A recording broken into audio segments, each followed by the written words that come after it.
everybody, my name is Jeff Asselin. I was your adjudicator for your performance. First off, I just want to say thank you so much. I really enjoyed watching you play. You all did a fantastic job. I wish there was a camera in here. I was totally dancing at my seat, watching and making comments. I hope you find my comments helpful. What I'm going to do today is I'm just going to generalize just a couple of things that I've noticed and see if we could just talk about it and see if there's various ways that we can improve things for you when you're practicing at home. But first and foremost, thank you so much. You did a great job. It was just absolutely outstanding. As a drums instructor, and I've been doing this for a very long time, watching students play is just one of the best parts of my day. So I just wanted to thank you for that.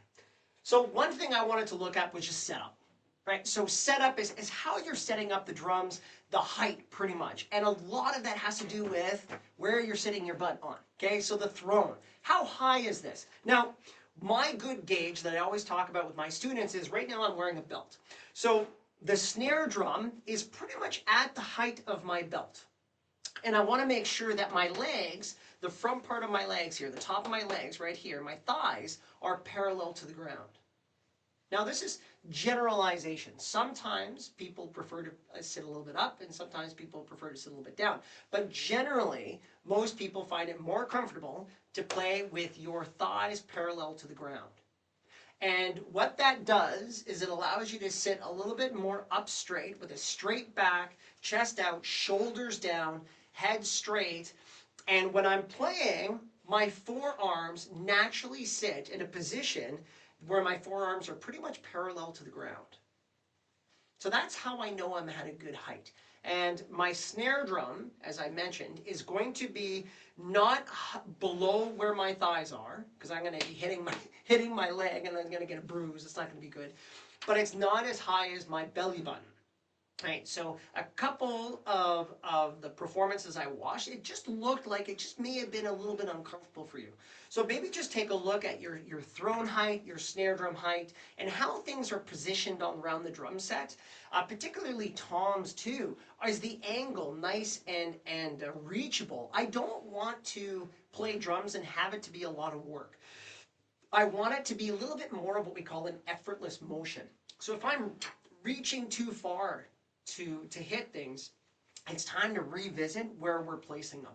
And this is incredibly what we call subjective. So that's a fun word, subjective, which that means is a lot of different opinions. So there's not one absolute truth, like 1 + 1 is 2, right? I hope you all got that. So that's objective. You can't really argue that fact, but subjective would be, you know, I really love bananas. Bananas are one of my favorite fruits. Well, I know a lot of people that hate bananas or that don't like bananas, right? So that would be a subjective thing. And the way you approach the drum set, we all have our own individual touch and our own experiences that we draw from, and that's important.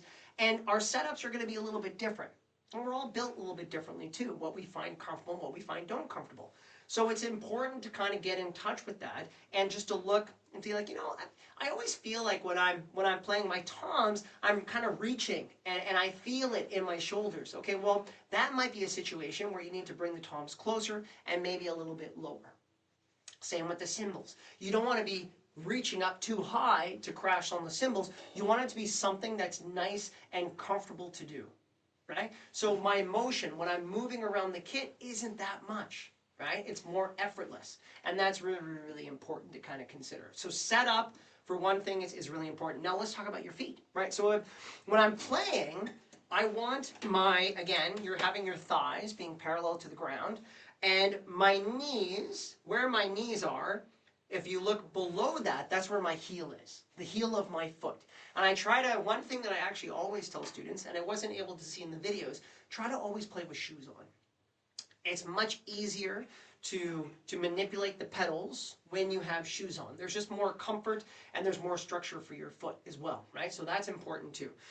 But when I'm looking at my bass drum and I'm looking at my knee, my toes are in a direct line. So from my hip, going all the way to my kneecap, all the way to my toes, all the way to where my foot is aligned on the pedal is a straight line.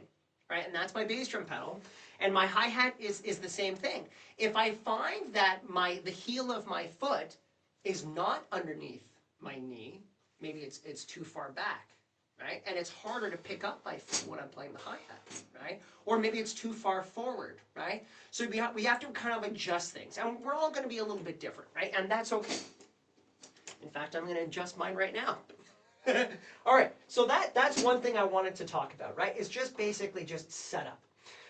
Now, the other thing that I always recommend to students too, so I studied jazz drumming in New York for years and years and years, and for many years I was a touring drummer in a lot of blues and jazz bands. And you know, the way that I approach the drum set, particularly the ride cymbal, is if you notice, I don't have a tom here. Now, I know some of your parts that you were playing needed to have that tom, but you could orchestrate your fills in a different way and remove that tom. And then why am I asking you to remove that tom? I'm asking you to remove this tom to move your ride cymbal in a more comfortable position. If I have another tom here, my ride has to come way over here. Now, I don't know if you can see, but my shoulder, to play that ride that's way over here, my shoulder is pulled back, my shoulder is quite tense, and notice there's a big gap between my elbow and the side of my body. And that is not what we call an ergonomic position. And ergonomics is basically just the study of our environment, a study of our body in its environment. Right? So ergonomics, how you place things around the drum set, just makes that you're making it safe for your body so you don't injure yourself. Now, having this ride here. Now, as a jazz drummer, I predominantly play the ride cymbal. So ding, ding, ding, ding, ding, ding, ding. I can do that till you know, the end of the world, right? So, but that's really what jazz drumming is all about. So I needed my ride cymbal to be in a position that was safe for my body and very comfortable, and I can maintain for long periods of time. So removing this tom just made sense to me. Now, when I'm playing, and I'm playing the ride cymbal, notice where my shoulder is. It's down. And notice where my elbow is. It's to the side of my body. And it's a lot easier to play the ride from this position. Instead, if I had that tom here, I got to move my ride above the tom, which is like this. Uh-oh, that's not good. And I got tension in my shoulder. Or I move my toms here. I got to move my ride way over here. Same thing. Look at this distance here, and I can feel the tension in my shoulder. Okay? So that's just another really important thing to do, is just your ride cymbal placement. And most charts that we play, whether you're playing rock charts or pop charts or blues charts or jazz charts, the ride cymbal is a big component of that. Particularly in rock music, where do we go when we go hit the chorus? Usually the choruses are played on the ride cymbal. So we're on the ride cymbal quite a bit, right? So making sure that's in a good spot and safe for our body is really important. Okay? So that's one thing that I wanted to look at as well. The other thing is just tuning, right? And again, this is so subjective, meaning there's more than one answer. There's not one way to tune your drums, there's multiple ways. Now, what I'm going to look at today is basically your snare drum. And a lot of it is just experimentation. What sounds good to you, right? So we have two sides to tune. We have the top of the drum and we have the bottom of the drum. And that's not it. So there's another component that we need to think about as well. And I'm going to take my snare drum off its stand if I can here.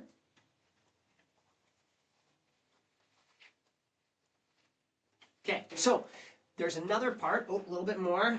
You got to think about the snare drum strainer, right? So where is that snare drum strainer? So that snare drum strainer is this thing right here, right? So I'm going to go closer to the camera so you can see. Right here, right now I have my snares off, but this knob adjusts the wire on the bottom of my drum, right? So if I tighten it up, that's going to tighten my wires. It's going to give me a crispier sound. If I loosen it, it's going to give me a little bit of a fatter sound, a sound that has more duration. Right? So we can play with that and just try to tune it. And it's always important to have a drum key and to make sure that our snare drum is a little bit tighter, right? So now I have a little bit of a muffle on my drum right now, so I can play and you can still hear me talk. But if I move that, I really like a big, long duration note on my snare drum. If I muffle it just a little bit, It's got a nice crack to it, right? A nice sound, a full-bodied sound. So my tension is fairly low, and all I do is I take a drum key and I go to each and every lug. And there's lots of different methods to tune. I do one which is I tune by tension, right? So by tension is I take my drum key and I put it on the lug and I feel the amount of tension that the lug has. And I try to make that tension equal going all the way around the drum. You could buy electronic tuners, you could tune by ear, there's lots of things you could do, but it's important to listen to the sound that you're creating. And if your snare drum, it sounds a little bit off, or if it doesn't balance with the rest of the kit, you either need a new snare drum head or it needs to be tuned. So there's lots of videos online, and I actually put a couple of videos for snare drum tuning in some of the comments. So I think that's important that I wanted to discuss today. Right? So tuning your drums is very, very, very important. And there's loads of videos online with different methods, and I recommend do them all. Try them all and see what works best for you. Okay? So that's important. So the other thing I wanted to look at was just rudiments. Right? So there was a couple instances, particularly flams. Now what I'm going to do is I'm going to get a little bit closer so you can see how I'm going to play a flam. I want to break down the flam a little bit, but right now I think this tom is in the way. So just give me 1 sec. All right, so if I'm looking at my flam, we have 2 strokes in a flam. We have a grace note, and in most of the cases, the second note was a chord note. So let's just call that the downbeat. And flams is one of my favorite rudiments to play. And what I want you to do when you're doing the flam, try to avoid playing both of the notes at the same height, like this. Now what that does is it just really lacks articulation. It lacks any dynamic contrast between the 2 notes. The first note is a grace note. The second note is the downbeat. I want you to try that. So what we're going to do is we're going to play the grace note. In this case, it's going to be a left to right flam. So I'm going to play that low, and this one is going to be a lot higher. So watch this. Notice there's more dynamic contrast between the 2 notes. I'll try it again. Right? So when you're playing your rock beats, boom. And let's have a flam on 4. Right? So I played the flam, but where's my grace note? My grace note is nice and low. Right? Now if you have multiple flams to play in succession, you can actually change your sticking. So if I'm going left to right, what would be my next one? Will be right to left. So now I'm just going to bring up my left, and then I can alternate them.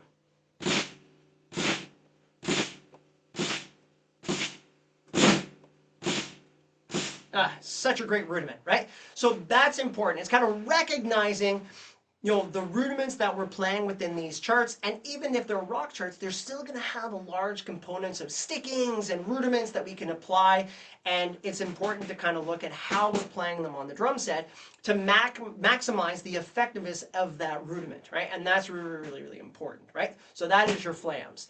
The other thing I want to talk about, I'm going to jump behind the kit again, is just stickings around the drum set. All right, so just give me 1 sec. So your stickings around the drum set.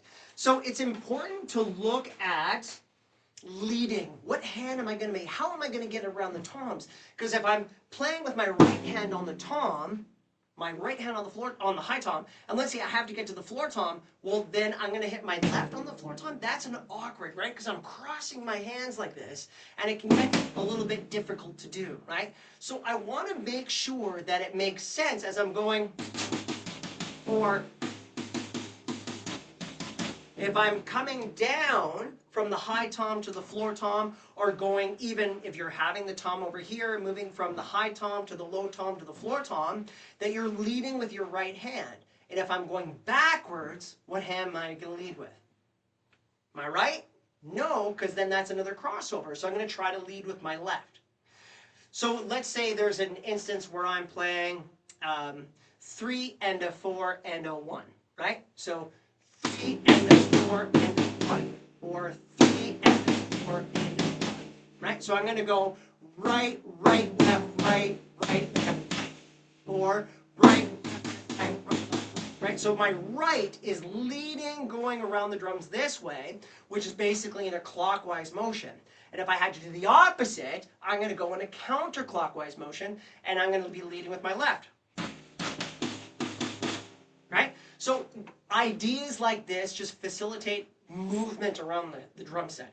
And we want it to be easy. We don't want to make a lot of work for ourselves, and if we add crossovers and stickings that don't quite make sense as we move from the snare drum all the way to the floor tom back to the snare drum, that just adds a lot of complexity that we don't really need, right? So that's really, really important. And don't be afraid to write in your stickings. Write in those stickings. It's a great tool. I do it all the time. You know, when I do recording sessions, I just have time basically write a quick chart for myself on what I'm going to play, and I will put stickings down or groove ideas or transitions and stuff to help me get around the drum set efficiently. And that's really, really important, right? So, fantastic job on the fills. They were really, really well done. Just something to consider is how I'm moving around the kit. What is going to be my sticking? Is it efficient? Does it make sense? Is it easy, right? These are things that we can do. We can think, and we call this self-reflection, right? And self-reflection is such an important part of learning how to play an instrument.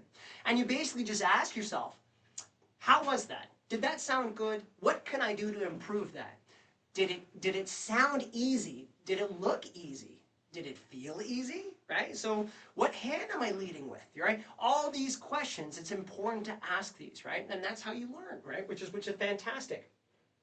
The other thing that I just wanted to comment on was dynamics. And you did a great job with the dynamics, the contrast between the different parts.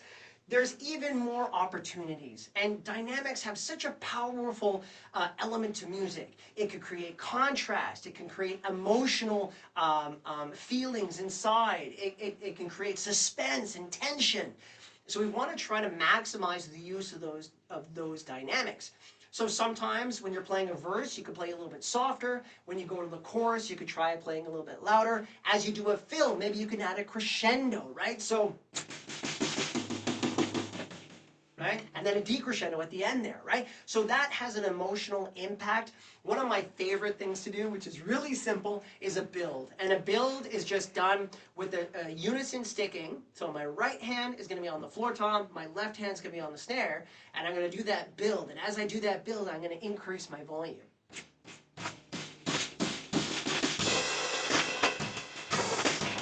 Right? So as an emotional impact, it's so exciting because as a listener, you're listening to that build-up and there's anticipation, right? There's an emotional quality to the music that is just so beautiful. And we have a lot of opportunities. Even if the dynamics aren't written in, you can really kind of look at it and be like, okay, well, what can I do here? Well, how can I make this section a little bit more impactful, right? And again, that's that self-reflection and regulation that's really, really important in everybody's learning. So that's dynamics. We talked about dynamics. We talked about, moving this tom. We talked about different types of rudiments. A couple of the songs I listened to had one of my favorite grooves of all time, which is the disco beat, right? And the disco beat, if you're not too familiar with that, it's basically just like a... very obviously reminiscent of 1970s disco music, but it's still found in a lot of modern and popular music today. In fact, Bruno Mars just released a song not too long ago, and it's just got a disco beat, the whole thing, right? So actually, I just recorded an album with my band, The Commotions, a couple weeks ago, and I love the disco beat. So it's on like 2 tracks. But it's great. Now, how I approach the hi-hat. So if you look at the hi-hat, I'm opening the hi-hat on all the upbeats. So if you listen, 1, 2, 3, 4, and I'm kind of accenting it as well. So if you watch me do it again, I am not going to open the hi-hat. I'm just going to accent it. 1 and 2 and 3 and 4 and when I open the hi-hat slightly, I get that sound. Now, to open the hi-hat, I'm just kind of releasing the pressure on my toes to open the hi-hat just slightly. I don't want to open it too much because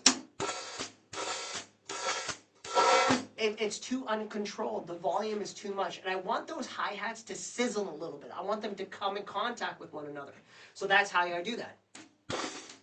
And then I add the snare.